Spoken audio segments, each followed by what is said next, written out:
Welcome back to another episode of Buying Sandlot. You might have noticed we're in a different location today. On location, in a good location.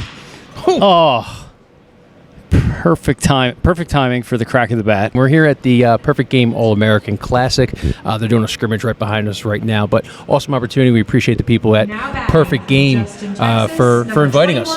We'll be talking to a lot of the different executives, some people outside of the game who are doing stuff with the amateur space, and Rick Thurman, Rob Ponger, dual interview. Good stuff. Twofer on a four-time guest. Yeah. Twofer.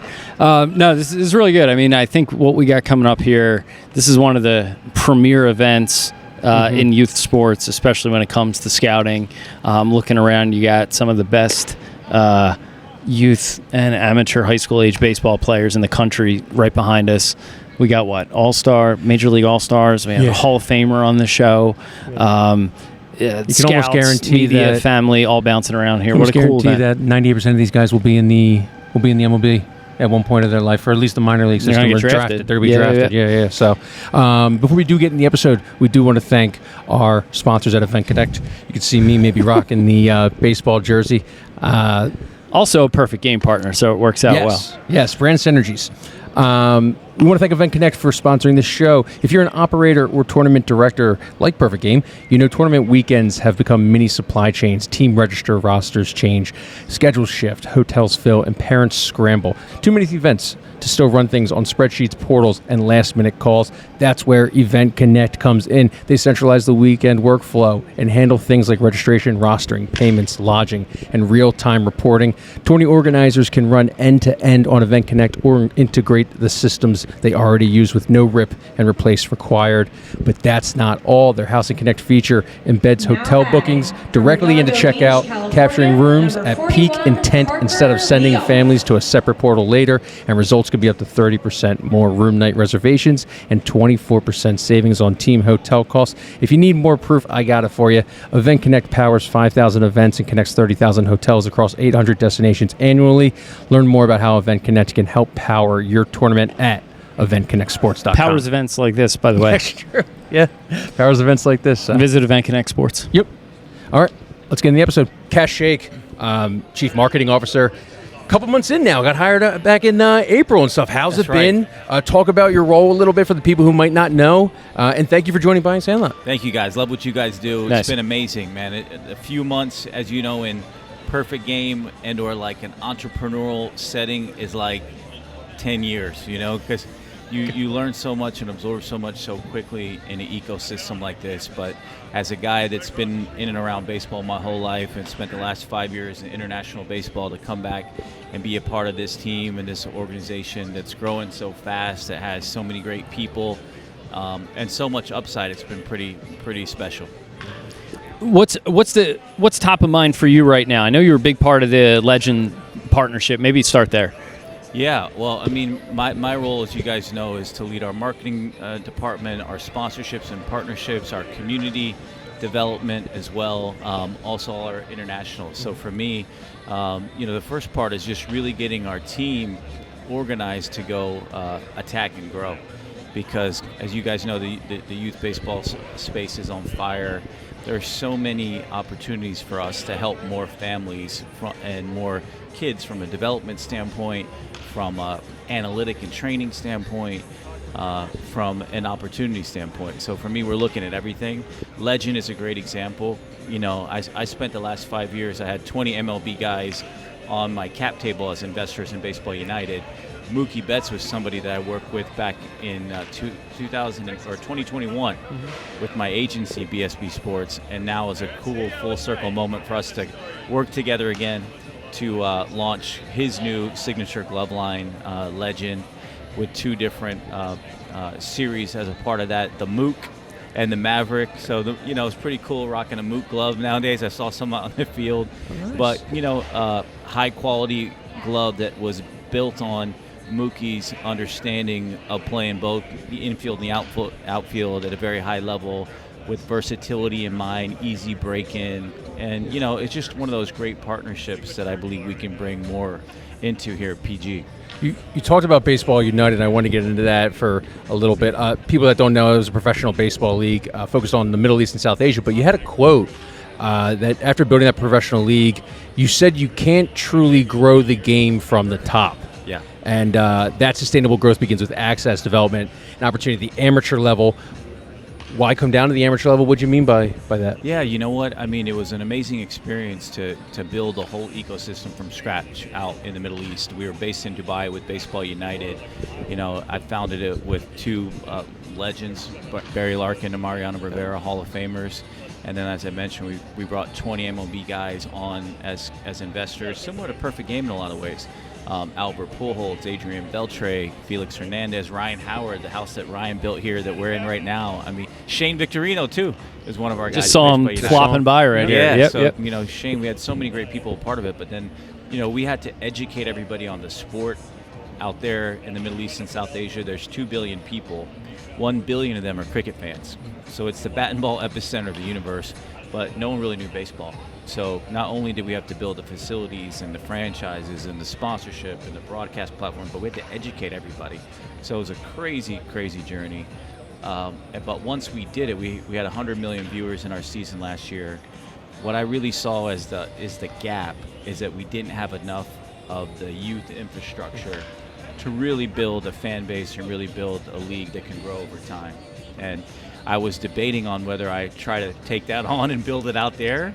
And when I was doing that, I started talking to Rob Ponger, as you guys know well, you know, the amazing CEO that we have at Perfect Game. And I started saying, hey, man, I really think we need a Perfect Game model out in the Middle East and Asia. And he's like, well, dude, I've been wanting to take it out there and expand across the world as well. And long story short, we started talking about the potential that PG has internationally, as well as everything else we can do here.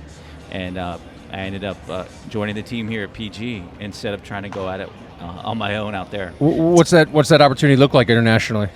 Oh, it's huge. We're about to announce a new partnership program internationally that we'd love to circle back with you guys soon to talk to you about. But now we're going to have a much more concerted effort in specific countries around the world to build our whole PG ecosystem. Yeah. Everything from tournaments to showcases to a true international World Series, a World Baseball Classic type of event at the amateur level, you know, which we really haven't been able to do in the past here at Perfect Game. You know, there's so many countries that are playing baseball at elite levels, in the amateur levels, whether it's Curacao, you know, where Andrew Jones just made the Hall of Fame, as you know. I mean, Curacao per capita's got the most baseball players of any country in the world. Obviously, the DR, Venezuela, Puerto Rico, Japan, Korea, they have no Perfect Game system out there. And we got the opportunity to bring it out there. Is it about filling a little bit of an infrastructure void? Like, you guys come in, you have the brand first and foremost. How much do you have to educate internationally on the brand, or is it well known enough? And then I imagine just the infrastructure in some places, you know, you guys are able to bring that to the table and operate it more efficiently, more effectively. Yeah, you know, it depends which market. Like, there's certain markets where Perfect Game is really, really well known. Japan, they know us really well. Down in DR and Venezuela, they know us really well. Other markets, we're not as well. Curacao, they know us really well. So what's cool is we're kind of like looking at the international markets in 3 different lenses. What I would call a Category A market is where you have very high saturation of baseball knowledge and a customer or consumer base that's investing in baseball right now. Category B would be high baseball knowledge, but maybe not as much investment in the space. And Category C is upside markets where we think we can get athletes, or they're big bat and ball markets like India, but baseball really hasn't become part of the lexicon and the sports landscape. So we're looking at each of those, and each of them have a different game plan. From a marketing and partnerships perspective, you talked about the Legend deal. We see it. You guys, I feel like, send us a press release every week about a different partnership. It seems to me the brands are coming specifically to Perfect Game to establish themselves and almost going bottom up instead of top down. You know, it used to be you try to get on a pro athlete, everyone sees that person on TV and everybody buys it, but it almost feels like there's been a great flippening in the last 5 years, and you guys are that sweet spot in the middle that brands want to work with to establish themselves before the MLB. Right. Well, it's because we have the whole ecosystem. You know, we got 9 million attendees a year, 2 million kids playing our tournaments, as you know, 10,000 plus events, plus the social, plus the media. So brands can come in and get distribution through perfect game from a awareness standpoint, top of the funnel marketing, and obviously from a sales standpoint, whether it's through our e-com business, through our on-site events, through our team stores, because we have so many teams now, as you guys know, going to our team stores. You got families buying all the year's worth of baseball gear, like they would at a Dick's Sporting Goods, from our team stores. So for a lot of brands, it's kind of like back in the day getting distribution at Walmart or Kroger. Now you get it at Perfect Game, and you get right in front of the most influential kids and talent and coaches and orgs, and also parents that really trust the PG brand and the credibility that has been built over the last 30 years. Has Rob hammered the billion impressions on social media a year tagline that he loves mentioning that? Well, podcast. I started my career at the other PG at Procter and Gamble. Okay. Opposite ends of the cool spectrum, by the way. Yeah, exactly. That's what I said. I'm in the cooler PG now. But I started my career selling Ivory soap and detergent, guys. So we've come a long way. But it's like the old Steve Jobs quote: "Do you want to sell sugar water the rest of your life? Or you want to come change the world?" It's like the baseball version of that. Exactly. But we used to throw around billions of impressions back then too, to be honest with you. So that's what's the same. But the real thing is just more the engagement, and the impact. And there's a lot of views and a lot of shares, but the most important thing is people care about the content. Kids are in the content, and we're scaling that not just at events like this, which is obviously the top of the top, and we really want to focus on those, but also across the whole country, because the growth in this category, in this industry, is going to come at the regional levels, the local levels, even the AA and the AAA levels that we're just scratching the surface on. Last one, we'll get you out of here. Major announcement about a week and a half ago. Dick's now has the naming rights for East Cobb. I know you're a part of that. Yep. You're also presenting sponsor for the All-American Classic and everything. What went into that kind of deal? What did both sides of the coin? Obviously, a prominent facility like East Cobb. Now you're putting the Dick's name on there, and then on the Dick's side, why did they come over to PG and think East Cobb was part of their inventory? Yeah, probably two of the most iconic names and brands in youth sports when you think about everything that Dick's has done across the industry and their history and heritage, and helping young people grow and develop and get opportunities. And then East Cobb, which is like the mecca, of travel ball. It's the Madison Square Garden of travel ball. And we never had a naming rights partner like that. It was the first place that we wanted to start.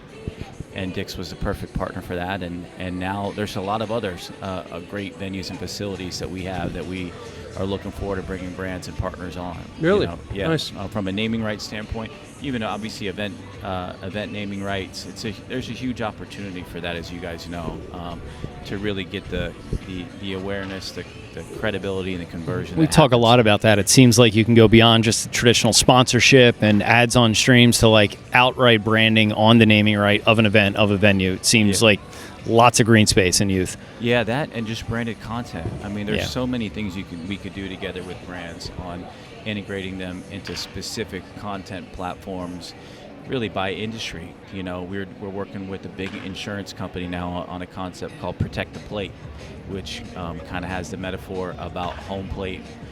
What's your home plate at home with your family and your community, and how that expands into the baseball space. So there's so many branded content platforms that we're putting together to get more brands into the ecosystem. And as you guys know, youth sports is so sticky. I mean, parents are their kids' biggest fans, and there's a lot of opportunity for brands to grow within youth sports.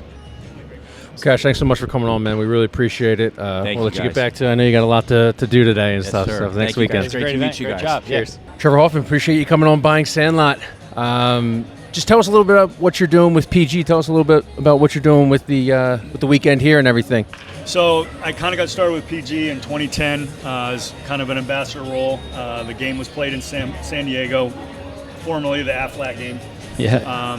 And it being in the backyard, me finishing up my career was kind of a natural fit to transition out of pro ball and kind of get back to the grassroots of the game. And an opportunity with PG and my agent Rick Thurman at the time, still with Rick, seemed like a natural fit. It's been great. I've enjoyed some of the kids that started in this game and now are playing in the big leagues. So you've been there since Rob and Rick kind of assumed control. Have you seen it grow? I mean, from just the tournament space to now this event and everything? I just think the silos themselves and the different areas that they have created, from merchandise to uniforms to equipment, not just showcases, has been an area that it was waiting for this opportunity to kind of take place. How obviously things are much different now than when you came up, but what are some of the things that stand out to you the most as just being such a different world of what's going on here than 10, 20 years ago, whatever? I think the biggest thing is you know who's who. You knew who was in your backyard or in your area that you played, and that guy was the big dog that you tried to take down or whatever, and now you get to go up against the best in the country, and so it's not an unknown of where you stand or who's got really good stuff or who's got a good bat and fielding skills, things like that. You're very aware of what your competition looks like. And with that, because that knowledge comes the opportunity to see what you're going to be willing to do to up your game. And that's the one area that I will say that the kids of today's generation are very on point with their nutrition, they're on point with their workouts, they're on point with the things that they can better themselves as a player and as a person.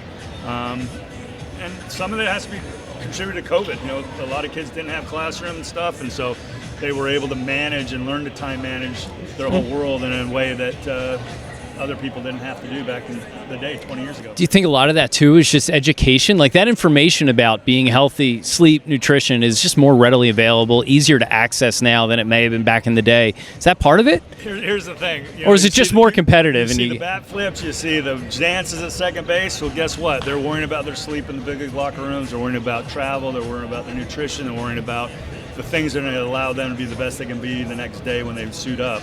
It's no different at this level either. And, the want and the fact that they're 15, 16, 17 years old wanting that kind of information and to be the best they can, that's why we're seeing generational players keep coming along. Talk to us a little bit about, you had a couple kids go through, the travel ball circuit. Talk to us a little bit about how you think about specialization. Yeah, I wouldn't give up those days to save my life. Just the one-on-one time you have with your kiddos and the travel, and it can get a little bit disheartening at times, getting stuck in airports and not making connectors, or the room's not ready. It's some challenges, but man, those are some of the best times you will have with your family. And honestly, it's something that I cherish and have always enjoyed. But the specialization, I'm a big fan of playing. My pops told me play with a sport that's in season, and I know that we talk a lot about this is kind of a year-round gig, and there's room to be able to do it all. Just I think the communication and territorialness that wouldn't happen with other sports allow kids to kind of go play football in the fall, go play hoops in the winter, and soccer or lacrosse or whatever the sport is in season. It'll help develop your skill set that you can ultimately use on the baseball field. I remember some of the fastest kids I would ever see on the field were kids that came from soccer. So other sports will help. And did you play other sports growing up? And if so, like until what age before you switched fully to baseball? Pyramid always got tight no matter how old you were. And so the talent level allowed me not to play other sports at a certain level. Early on, I only have one kidney, so I wasn't going to play any contact sports. So I was a basketball, baseball kid.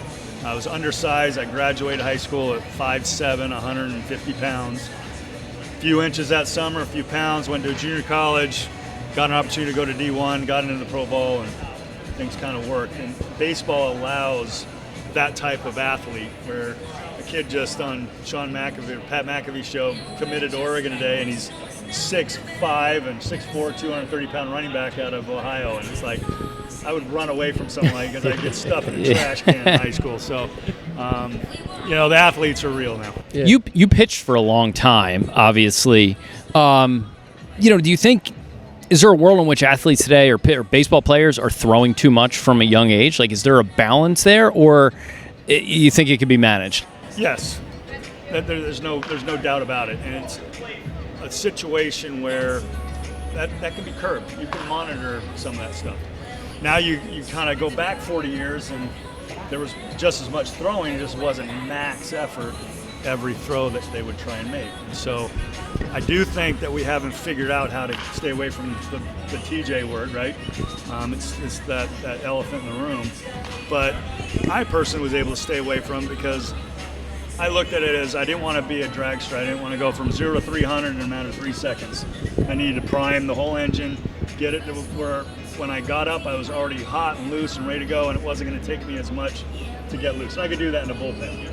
I think the attrition factor that starters go through a pre-game can get a little daunting, get a little long, and you want to save some bullets for the game. And so I just think it's being common sense and paying attention to your body and where you're at and knowing the difference between being hurt and being sore and kind of manage that stuff. And so it sounds super easy. It really hasn't made a difference with, unfortunately, people getting hurt.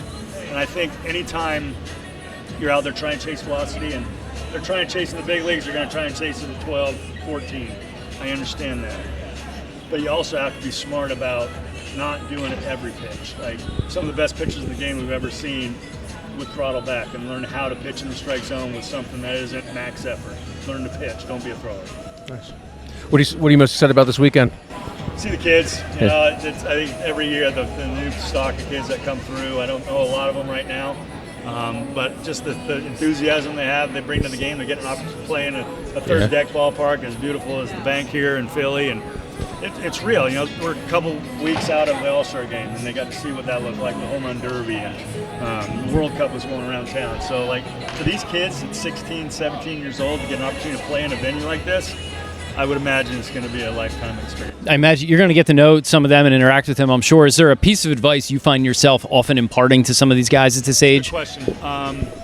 Having gone from Iowa yesterday and rubbing elbows with my fellow Hall of 12 Famers. hours ago, you're walking through a corn I said to you as you walked over, I'm like, I just saw you walking out of the corn. Now you're here. How did you? I appreciate it. Yeah, trash can, a little bit of caution, wet floor signs. Yeah. To this setting, the one thing I will impart for sure is, gentlemen, the men and women that you meet and see along the way up that ladder will be the same people you will see on the way back down. So be respectful, honor where you come from, honor your families, and enjoy the game.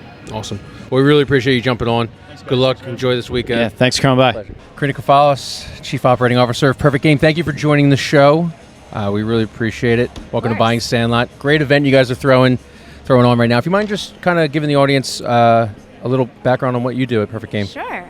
Chief Operating Officer at Perfect Game. Been here 8 years. Seen it from, 5 states to, 42 states, international, high-level, elite baseball to kind of all different levels of competition, all different age groups, and, so on and so forth, between media, between merchandise, all of that fun stuff. Wow. It's been a great ride and lots to come. We've had Rob on the podcast a few times. He was at our event. He's got lots of big ideas. And then when I met you, I said, you're the person who's got to put all these into action. You got to operate on all these ideas. What's that like?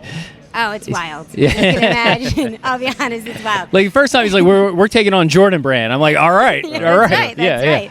And that's what we're doing, right? So, yeah, I mean, Rob's got the vision. It's amazing what he comes up with. He basically hands it over and says, okay, make it happen.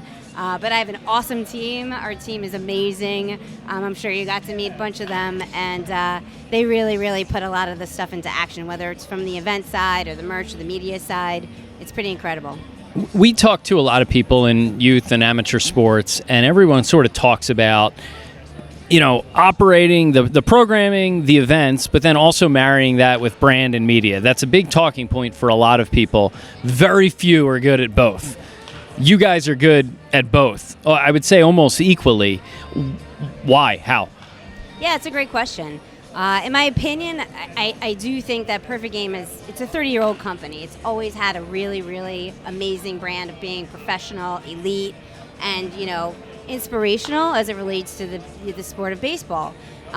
When you take all the other ancillary opportunities that we've put in front of people, whether it's, again, the media side or the merchandise side, doing drops, products, being part of the bat world and all of that. I mean, it really creates this amazing culture not just from the player and the athlete, but the coaches, the scouts, the parents, and I think that's what really amplifies our brand. You guys have, I think I asked Kash this, but you guys have a cool factor, I think among obviously your players, but even just as a brand. My kids are 10 and 7. They haven't played in a perfect game tournament, but they go in Dick's and they know the PG hat. How intentional is that? How difficult is that to maintain? I know that's more of a marketing question, but it's, having those products, in Dick's is an operational challenge that helps add to that. Sure. First and foremost, the logo is really cool. Yeah. And it stands the test of time for sure, and that makes it easy. But from there, I really believe that, taking baseball when, 8 years ago when I got in, when Rick and Rob came in, baseball was baseball. Other sports were kind of, really in the spotlight. Baseball was kind of in the shadows as it related to the cool factor. And our job was to just say, look, let's kind of break the barriers and make it just as cool as the basketball or, some of the other sports that really kind of athletes gravitate towards as it relates to style and gear and things like that. So now, 8 years ago, all these kids weren't decked out in, matching fluorescent gear from start to finish. And now that's part of it, right? So it's not just a sport, it's a culture. Where's the next frontier? Where do you guys, Kyle's already talked about it, you've talked about it, you've hit on so many things. What might be the next frontier? I know we talked with Kash earlier, international is obviously a huge opportunity, but maybe domestically, internationally, where do you think you can go next? So one of the big pivot points for Perfect Game is really putting a lot of emphasis on softball. We've been dabbling in the space for a bit, trying to get an understanding of where we need to be and where we want to go. We've learned a lot of lessons. But as far as where we're going for 2027 and beyond, it's really kind of taking the sport and putting it under one umbrella, the Perfect Game umbrella, with a very, very cool spin. More to come on that. Nice. But we believe that the female athlete has just as much opportunity to shine as the baseball athlete in the men's world. So taking a sport that's has such class and coolness and flair as softball, and really putting it into more of an institutionalized, standardized format with metrics and scouting and all the bells and whistles that we have on the boys' side. We're super excited about it. There's so much opportunity in women's sports, and we have so many of our guests who come on here talk specifically about softball. What's different about the softball ecosystem today, maybe than the baseball ecosystem? And then, how do you guys sort of influence it? Sure. I think at the end of the day, baseball has been heralded for so long, right? It's an institutional sport. Softball has been around for a while, but it's I'll say it's in a fractional state. It's not necessarily all put together and in a package. So for us, what we can do is take the Perfect Game model that we have, but make sure that we're really, really embellishing what the softball space has and putting all of our resources behind it, whether it's media, whether it's the merchandise, whether it's just performance and metrics and all of that. Is there a pro opportunity there? Like in baseball, MLB's the pro version of it, but Yeah. a lot of people in other sports we talk to are building the youth to pro pipeline. It's happening in volleyball, right? Yeah. Is that opportunity exist in softball, or do you guys just think about the amateur level and sort of cap it there? No, it's there. It's absolutely there, and it's becoming more and more prevalent, which is super exciting. Honestly, the college world is really where it's at as far as where all the athletes are going. But the professional world is getting more and more accolades, which we're excited about as well. And we want to be part of that for sure.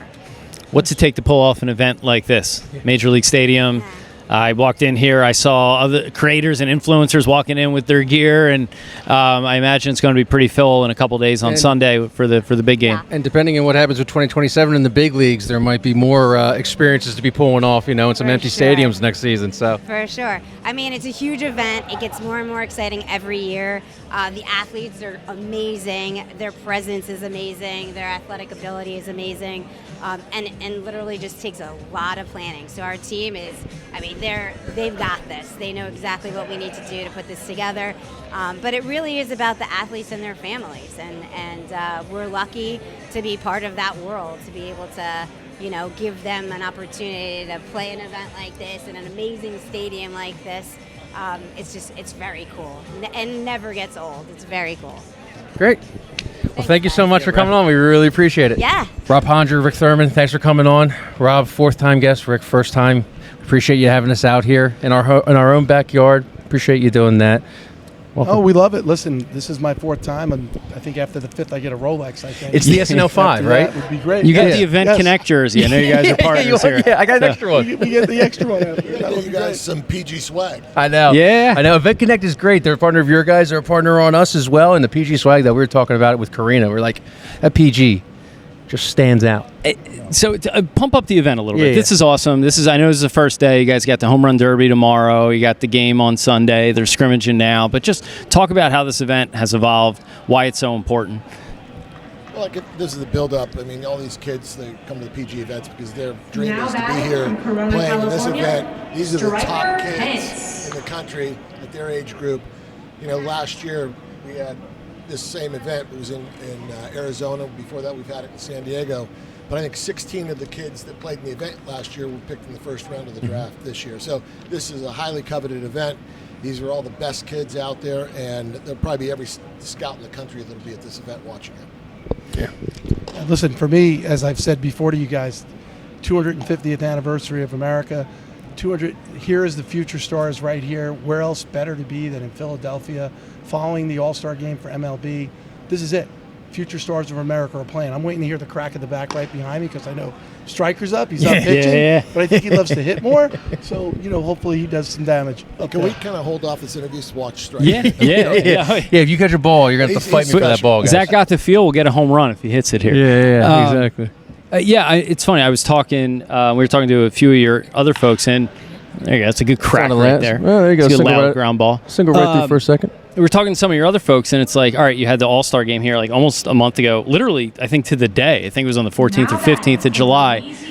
For these players and families, like, you guys are unique in being able to offer, like, you're playing in the venue where the actual All-Star game just played, and then these guys in a couple of years, and a year maybe in the Futures game, just talk about being able to see that pipeline all the way through, because you got the families here that want to be back where what was here a month ago. I mean, look, the guys that were in the All-Star game here this year, probably almost every one of those guys played either in this game or at PG events in the past, right? So, like, this is something special for all these kids, and I think every one of them aspirationally wants to be in the All-Star game at the big league level, right? So this is kind of that stepping stone. Talk about I know you guys are big right now in the international opportunity. Maybe talk about that a little bit. Whether it's Asia, Dominican Republic, Curacao, like how do you guys think about growing the business outside of the U.S.? How big's that opportunity, and how different does that look internationally than the way you go about things here? Or is it the same? Well, I think it's to some degree the same in the sense that we want to establish the PG brand in these marketplaces, and if the PG brand is there, it brings credibility to it, whether that's in the DR, whether it's in Curacao, whether we're going to Europe where, hey, we have Fran Cervelli, who's the coach of the Italian team. We're looking to do a camp there right now, right? But if we can spread the PG brand, spread the credibility of PG, why aren't we scouting the kids in the DR? Why? If we tell you you're throwing 95, and I think that would add a layer of credibility to everything that comes out of there. So, and for us, it is different because the U.S. market's more established. So, we're going to adapt, but for us, Dominican, maybe Venezuela down the road as it opens up more again. Yeah, and we're already playing, I think, in about 11 countries. We're in Dominican Republic, Puerto Rico. We've been in Colombia, Panama, Canada, Korea, Japan. We just signed a deal in China, Australia. So we're actually in Czech Republic, Italy, Spain. So we're continually growing actively in these areas. And how important that is to, attach that kind of, I think we talked about that sportscation layer where it's like, hey, you're going to a PG event, but hey, maybe you're in Italy. Maybe you want to go up and down the boot for the week and stuff. How important is that to kind of latch onto that tourism? We've talked about it a little bit at the newsletter. The tourism opportunity is just huge. Is that something you think about layering on? Yeah, I definitely do. I think where the world's going today, if you can combine the sporting event with your family's vacation, whether that's going to Sydney, Australia, whether it's going to the Dominican Republic, great. Because, truthfully, the kids come to our games, they're not playing 24/7, a baseball game. They might play for 2 hours and they have the whole day free. So, hey, let's hit the beach. Let's hit tourism. Even in Philadelphia, we're taking the kids. I think we took them to Gino's Steakhouse. They went to see the Rocky Steps today. The older kids went to the hospital to visit. I mean, again, here you go. Get involved in the culture. These are experiences that will last a lifetime. Maybe you don't ever make it to the major leagues. Maybe you don't make it to D1 college. But if the kids are playing ball here, who doesn't want to go to Australia? Open up, the horizons for all these kids. The other great thing is that a lot of these countries, these kids now, in the past, kids haven't had the ability to come to the United States on scholarship, right? But they've expanded the whole scholarship program here in the United States. So most of the schools have over 30 scholarships that can actually get out to the players playing ball. So we have more opportunities with these kids that are playing, let's say in the DR, parts of Europe and different places, and they can now get on our system. They can get profiles, they can get scouted, and they can actually get scholarships going forward here in the States. For you guys, it's not just scouting and development, right? It's a media brand, as we've talked about the last time you were on, Rob. We're sitting in a major league ballpark. There may not be baseball going on here next year, at least for part of the season. Do you guys view that as a big opportunity to fill the baseball void with just content? I mean, I think there's no doubt. I mean, let's first off hope that there is baseball next Sure. year. And Yeah, I think it's a net playing. negative for the game if there's not. If there is no baseball, there will always be baseball at Perfect Game. There's no strike coming. There's no lockout coming. So for us, these kids, if there is some type of lockout, the spotlight will be on these kids. The spotlight will be on college baseball more and more. And every one of these kids, 14, 15, 16, 17, they're very aware of their own brand today. They're very aware of social media. Having 9 and 12-year-old boys, my 9-year-old has his own channel. Nothing to do with sports, but every kid is a content creator. And every kid today understands NIL. They understand their brand. And for us, this platform, these kids have an ability to make money without any contracts or out any NIL money while they're still playing ball in high school or even less than high school. Yeah, we had my 10-year-old son was on the podcast yesterday. He's been asking all summer. So it's like they see YouTube, they see Instagram, they want to be on it. How savvy are some of these guys, like compared to maybe 10, 20 years ago? Some of the guys this age, we've talked to a few of your colleagues, and they're like, these guys, they speak well, they're media savvy at a way younger age than I think Trevor Hoffman was saying than he was at that point. Well, I can tell you, just speaking for myself, I've been in the sports business for 40 years, right? And I've never seen 13, 14, 15-year-old kids as well-spoken as these kids are out here. Now, a lot of it has to do with technology. Kids grow up with a phone in their hand, right? And they're learning from the time they're 3 or 4 years old. Stuff that none of us have the opportunity from Taylor, to South learn. Carolina, But Mac Morris. I think a lot of these kids, partially due to you guys and other people that are in the social media space, they're used to getting interviewed now. Kids are getting interviewed talking on social media from the time they're 8, 9, 10 years old. So by the time they're 13, 14, 15, they're pretty advanced. A major deal that came down the line from you guys a week and a half ago. East Cobb's now going to be known as Dick's Sporting Goods at East Cobb Baseball Complex. Did I get that right? You're right. Close enough? You're close. Dick's has an naming rights to East Cobb Complex, which is one of the hollow ground type of fields or complexes in the United States. Yeah, you guys have really kind of, you have your complexes, but you've also signed deals with anchor complexes like Shields and stuff. Do you see more of those kind of naming rights coming down the line? Without a doubt. Yeah. I think the opportunity for brands to be associated with the level of kind of participation, whether it's baseball, whether it's lacrosse, whether it's soccer. I mean, we might have close to 1 million kids and families coming into East Cobb every single year. So if you want to interact with families, whether it's giving discounts, coupons, or just exposure, what better place? And for me, I've said this before too, is, hey, where's Chase? Where's Citibank? Where's Bank of America? This is an opportunity for kids 13 to 17 years old for these brands to get in front of these kids, in front of these parents, and connect with them. It's a good one for both of you, and maybe the last one for me. But you guys, we talk to a lot of people in youth sports and amateur sports, and everyone talks about marrying the participation and the event side with branding and marketing and the media piece. And you guys are one of the few, maybe one of the only, who do both of those things really well. And you're creating a lot of value here for the Perfect Game brand. We talked about it the first time you were on, Rob. What's the end state? Like, how much further can you go with value creation? What's the outcome for you guys? Like, I know you said you're just building it to make the best possible brand, but like, there has to be a long-term, hey, it's an exit, it's going public. Like, what do you guys think about long-term for the business? I think got to step back a little bit too from the question, which is a lot of that we're building kids' brands too. You look at how we promote these kids on our social media platform, we are building their brand. So these kids can go out and get bigger NIL deals, and really it advertises the kids at all different levels. So, I mean, that's the very, very first part of this, right? But all we do is, I don't think there's a game plan of what's the end game. We just want to continue building the best platform we've got, making it the best quality, and giving them the best experience possible. So then what do you think maybe might be the next like frontier? Like we talked about the broadcast. That was a pretty interesting thing. We talked about maybe doing some health and safety in the broadcast. But anything else that you guys, kind of touch on? Well, I think for us going forward is when Rick and I got here, I think we probably had 100,000, 125,000 participants 8 years ago in our events. And now we're up to 1.9 million, and we should surpass 2 million. So for us, it's really opening up the game and giving kids more of an opportunity. And again, and keeping the cost down as much as we can. These naming rights deals certainly help, but also I think for us it's going to be a turn to injury prevention training. There's a lot of people out there doing it. I'm not sure everybody's doing it right. Some people are doing it amazing, but I think for us we want to make sure safety, health, and injury prevention is a big part of what we do over the next couple of years. What about talk about softball for a second? We had your COO on, Karena, right? She talked about that might be something that's coming for you guys. Maybe you have something to announce at some point. What's that opportunity look like? How do you think about it? Yeah, so for softball for us, I think when we got here, again, I go back in time, we were only doing high school age events, 14 and up, 14 to 18. We went down market to the 8 to 13-year-old audience, opened up baseball. That's why our numbers went up.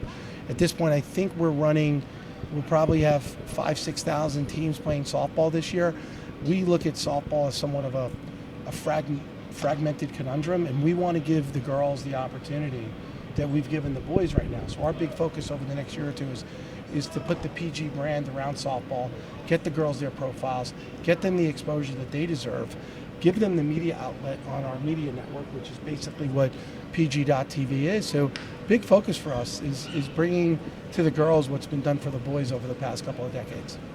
Yeah, just want you to put a stamp on the conversation here. The PG All-American Classic presented by Dick's.